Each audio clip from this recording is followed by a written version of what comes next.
while ago at one of the blacksmith guild meets. I like A10 for blacksmith hardening tools, just because of the properties A10 has.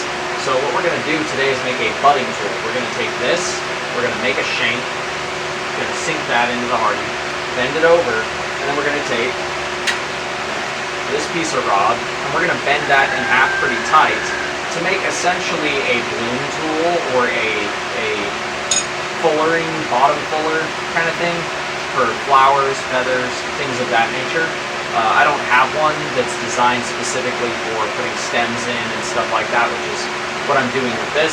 So let's go ahead and slap this in the fire, get it to size, get it to shape, then we'll cut off what we don't need, save that for another hardy tool, and get this bent and cut to length or weld up.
So our tool is now complete. We went ahead and just cut our folded bar to length and then welded it to the body that we made.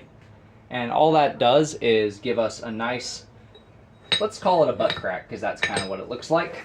But it gives us a nice small butt crack.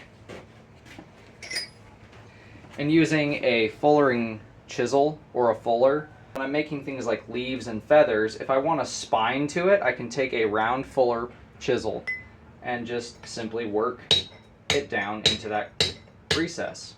I did polish this real quick just to make sure it was nice and round and smooth, so it's not going to be leaving depressions in my steel, but you don't have to do that. It's going to be on the underside typically when you make these kind of things, so it might not even be visible on whatever tool you're making.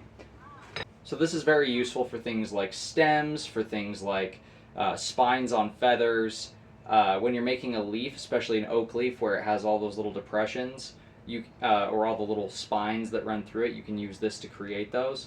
So this is just another little detail tool that I've needed in the shop for a little while, and I finally went ahead and made one. That's for today's video. If you guys like what you're seeing, do me a favor, do that thing right there. And until next time, God bless, stay sharp out there. If you're looking for a custom knife, sword, polearm, or whatever, check out the Etsy store. The link will be at the end of the video, and I'll see you guys in the next one.